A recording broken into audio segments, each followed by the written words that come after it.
கர்த்தருக்கு பிரியமானவர்களே, ஆண்டவரும் இரட்சகருமாயிருக்கிற இயேசு கிறிஸ்துவின் நாமத்தில் உங்களை வாழ்த்துகிறேன். இந்த காலை நேரத்தில் கர்த்தருடைய வார்த்தையுமாய் உங்களை சந்திப்பதில் நான் மிக்க மகிழ்ச்சி அடைகிறேன். இந்த காலை நேரத்திலும் கூட தேவன் உங்களோடு பேசும்படியாக எனக்கு கொடுத்திருக்கிற வார்த்தை சங்கீதம் 3ஆம் அதிகாரம் 6வது வசனம். எனக்கு விரோதமாக சுற்றிலும் படையெடுத்து வருகிற 10,000 பேருக்கும் நான் பயப்படேன். பிரியமானவர்களே, தாவீது எழுதின சங்கீதம் என்று இதனுடைய பிராக்கெட்லே போட்டிருக்கிறது. தன்னுடைய மகனாயிருக்கிற அப்சலோமுக்கு பயந்து ஓடும் பொழுது தாவீது பாடுகிறார், எனக்கு விரோதமாக படையெடுத்து வருகிற 10,000 பேருக்கு நான் பயப்படேன். இன்னைக்கு ஒரு சின்ன விஷயம், ஒரு பிரச்சனை வந்தாலுமே நமக்கு பயம் வந்துடுது, நாம் சோர்ந்து போகிறோம். இங்க தாவீது அரசனாக இருக்கிறார், தன்னுடைய மகனுக்கு பயந்து ஓடுகிறார். தேவன் சில நன்மைகளை ஒரு அபிஷேகம் பண்ணினதுனால அவருக்கு அதிக பிரச்சனை நேரிட்டது என்று நமக்கு பார்க்க முடியும். அப்படி இருந்த சூழ்நிலையில் அவர் ஓடுகிறார். ஓடி மறைந்திருக்க, அந்த பிரச்சனையில் இருந்து மறைந்து இருக்கும்படி அவர் ஓடுகிறதை நாம் பார்க்கிறோம். அந்த நேரத்தில் அவர் தன்னுடைய அப்சலோமுக்கு பயந்து ஓடும் பொழுதும் அவர் சொல்லுகிற ஒரு வார்த்தை, 10,000ங்களுக்கு நான் பயப்படேன். ஒரு விஷயம் நான் உங்களோடு பகிர்ந்து கொள்ள விரும்புகிறேன். தாவீதினுடைய வாழ்க்கையில ஒரு நாள் அநேகர் பார்த்து கொண்டு இருக்கும் பொழுது தேவனுடைய நாமத்தை துஷித்து பேசுகிற கோலியாத்தை தன்னுடைய பையில் இருந்த ஒரு கல்லை எடுத்து தான் கோலியாத்தை எதிர்கொண்டு அவனை முறியடித்தான் என்று வேதத்தை நாம் வாசிக்கிறோம். வலிமை இருந்தும் அதிகாரம் இருந்தும் தான் ஓடுகிறதை நாம் இங்கே பார்க்கிறோம்.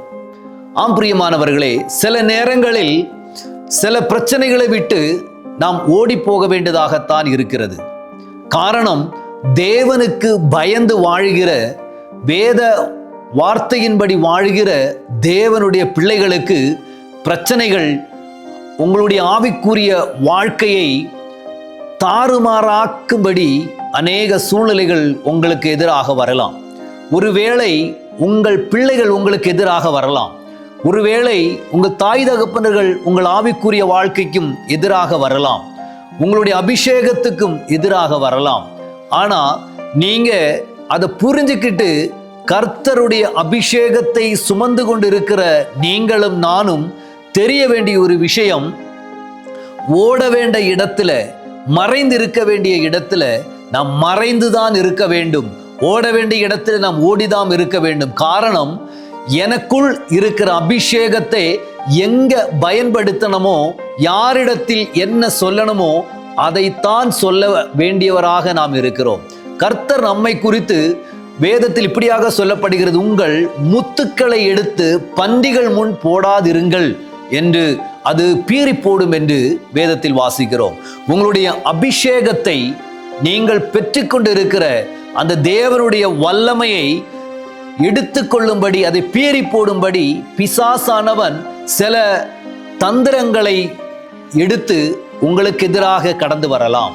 ஆனால் இன்று நீங்கள் தேவனுடைய சமூகத்தில் அமைதியாக, தேவனுடைய சமூகத்தில் இருக்கும் பொழுது, ஜெபத்தோடு இருக்கும் பொழுது, இன்று கர்த்தர் உங்களோடு பேச விரும்புகிற காரியம், நான் உன்னை ஒருபோதும் கைவிடுவதில்லை, ஆனால் உன்னுடைய சத்துருக்களுக்கு நீ பயப்பட வேண்டாம், நான் உனக்காக யுத்தம் பண்ணுகிறவராக இருக்கிறேன் என்று கர்த்தர் சொல்கிறார். பிரியமானவர்களே, நாம் ஓடினாலும், நாம் மறைந்திருந்தாலும், நம் சத்துருக்களுக்கு முன்பாக கர்த்தர் எனக்கும் உங்களுக்குமாக ஒரு பந்தியை ஆயத்தம் பண்ணி கொண்டிருக்கிறார். நாம் தேவனுடைய சமூகத்தில் உண்மையாயிருந்து நாம் சத்துருக்களை நாம் முறியடிப்பதற்கு முன்பாக தேவன் எனக்காக அவர் யுத்தம் பண்ணுகிறவராக இருக்கிறார். யுத்தத்தை கர்த்தருக்கு கொடுப்போம். நாம் சமாதானத்தோடும் சந்தோஷத்தோடும் நாம் தேசத்தில் கர்த்தருக்கென்று வாழ்வோம். அதை உறுதியாய் நாம் எடுத்து நாம் தேவனுடைய சமூகத்தில் நம்மை அர்ப்பணிப்போம். கர்த்தர் உங்களை ஆசீர்வதிப்பாராக. நான் உங்களுக்காக ஜெபிக்கிறேன். நல்ல ஆண்டவரே, இந்த காலை நேரத்திற்காக நன்றியோடு உம்மை துதிக்கிறோம் ஏசப்பா. இந்த வார்த்தையின்படி நீர் எங்களுக்காக யுத்தம் பண்ணுகிறவராய் இருக்கிறபடியாய் ஸ்தோத்திரம். ஆண்டவரே, எங்கள் கால்களுக்கு பலன் கொடும், உமது பிள்ளைகளுக்கு தைரியப்படுத்தும். அவருடைய ஆவிக்குரிய வாழ்க்கையில் செழித்தோங்கி வளர கர்த்தர் உதவி செய்யும். இயேசுவின் நாமத்தில் பிதாவே, ஆமென். கர்த்தர் உங்களை ஆசீர்வதிப்பாராக. God bless you.